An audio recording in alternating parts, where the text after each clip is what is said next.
live with the Honey Badger on Warfighter Up Radio. One word to change the world, and now put it into action. Fuck!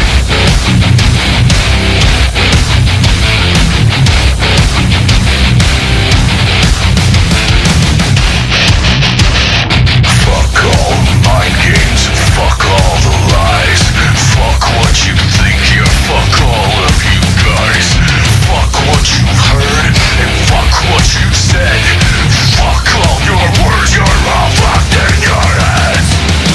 I won't waste words on you. Fuck it, fuck it, fuck it all. I will rain down on you with boots and blood to give it all. Boots and blood to save it all. Boots and blood to end it all.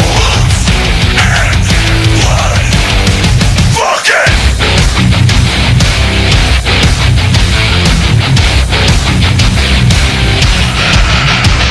Oh, fuck all the druggies and fuck all you drunks.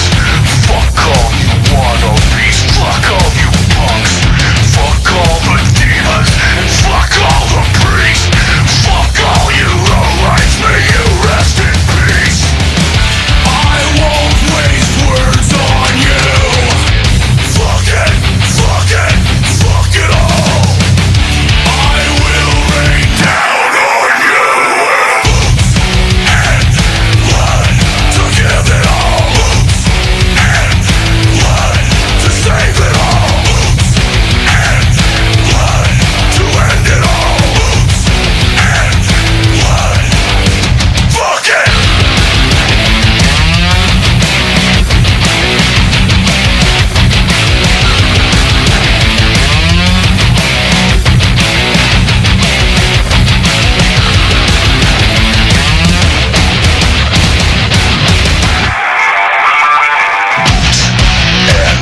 blood to save it all. Boots and blood to end it. Boots and blood to give it all. Boots and blood to save it all. Boots and blood to end it all. Boots and blood. Fuck it! You're live with the Honey Badger on Warfighter Up Radio. Well, looky here, a new listener. Hey, this ain't your little sister's radio station.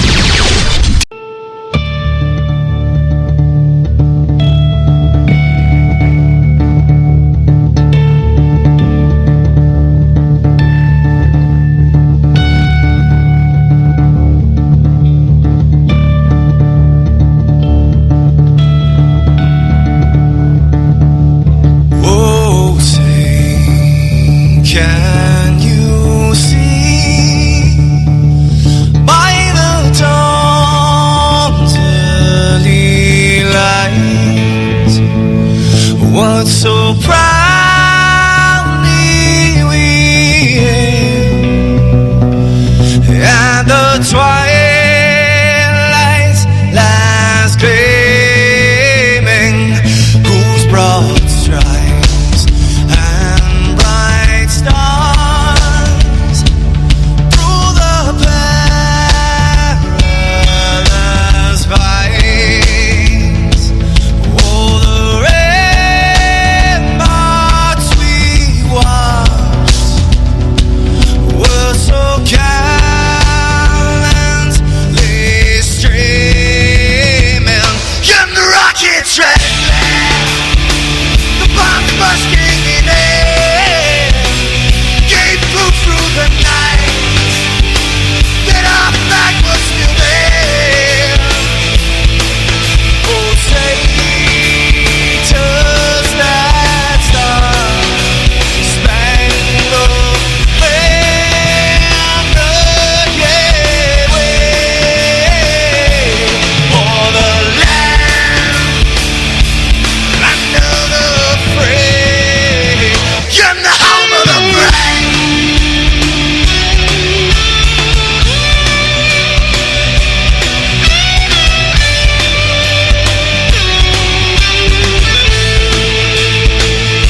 welcome back to another edition of Warfighter Up Radio.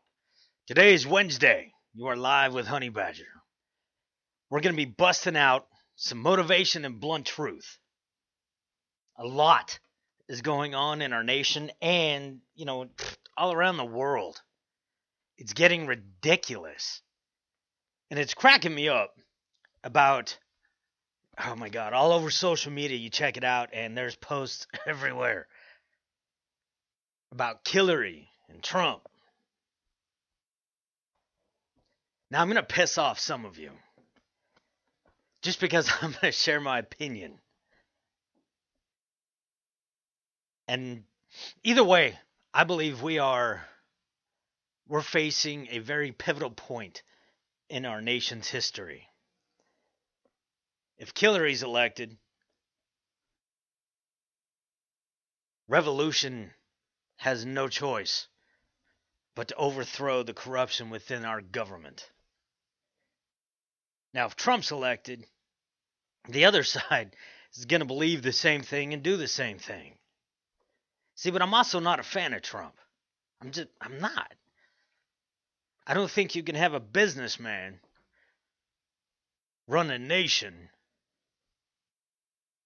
that was founded by blood.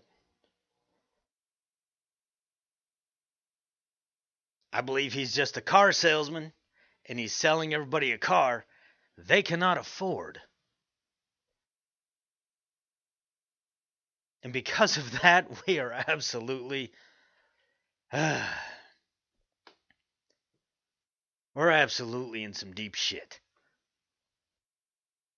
Now, I know everybody out there that's, Trump supporters, you guys are going to be, pissed off and probably send me some hate messages. That's fine. We're all founded with the same freedom and rights, the right to exist, the right to be free, to think for yourself and chase down your dreams how you see fit. In today's PC America, that is no longer acceptable. Whether you want to sit there and look at these transgender bathroom issues, or you want to look out and you have to see this sheepish society where you have to watch what you say, who you say it in front of. You're supposed to tolerate this, tolerate that. It's ridiculous. I was reading an article the other day where, there was one a while back I believe it was in Atlanta. Now there's another one in Colorado. It's a high school that is not allowing the students to fly the American flag on their vehicles. Think about that. That is our nation's flag. Not allowing it to be flown on school property. How the hell does that make sense to anybody? How are these people in charge of our kids?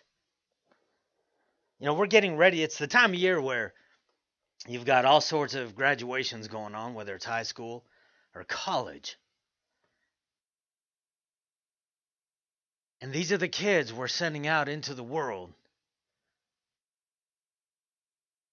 to establish, not only to establish themselves, but to establish our nation. These are our future. And what future are we teaching them when we tell them, you cannot fly our flag?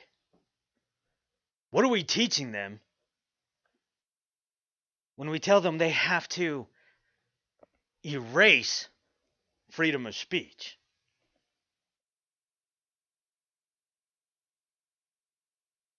When did this become acceptable on any level? Whether you want to call it liberalism, blame it on the Democrats, Obama, killery. We can point fingers, and we can blame all sorts of people. But the bottom line is, we have to look in the mirror. Because we suffer what we tolerate. And that's going to be the hardest pill for everybody to swallow. Is that we are the ones to blame. Because we are the ones that are allowing the fall of our nation, our beliefs, our standards, our ethics, our morals, and our principles. This is on us.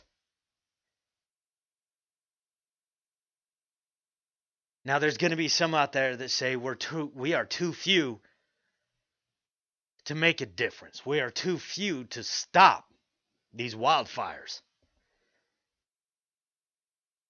Our forefathers were too few. Outgunned, outmaneuvered, outnumbered. That didn't stop them. This is on us. So we have to be the ones that make a difference, that do something about it. We have to send a message out. And that message has to be that we're done with this. We are going to be the ones to save our nation, to save our children's futures.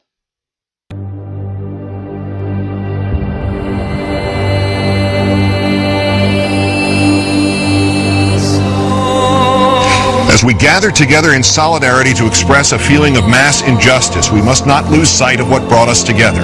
We write so that all people who feel wronged by the corporate forces of the world can know that we are your allies. As one people, united, we acknowledge the reality that the future of the human race requires the cooperation of its members, that our system must protect our rights, and upon corruption of that system, it is up to the individuals to protect their own rights and those of their neighbors, that the democratic government derives its just power from the people, but corporations do not seek consent to extract wealth from the people and the earth, and that no true democracy is attainable when the process is determined by economic power. We come to you at a time when corporations, which place profit over people, self-interest over justice, and oppression over equality, run our governance. We have peaceably assembled here, as is our right, to let these facts be known. They have taken our houses through an illegal foreclosure process despite not having the original mortgage. They have taken bailouts from taxpayers with impunity and continue to give executives exorbitant bonuses. They have perpetuated inequality and discrimination in workplaces based on age, the color of one's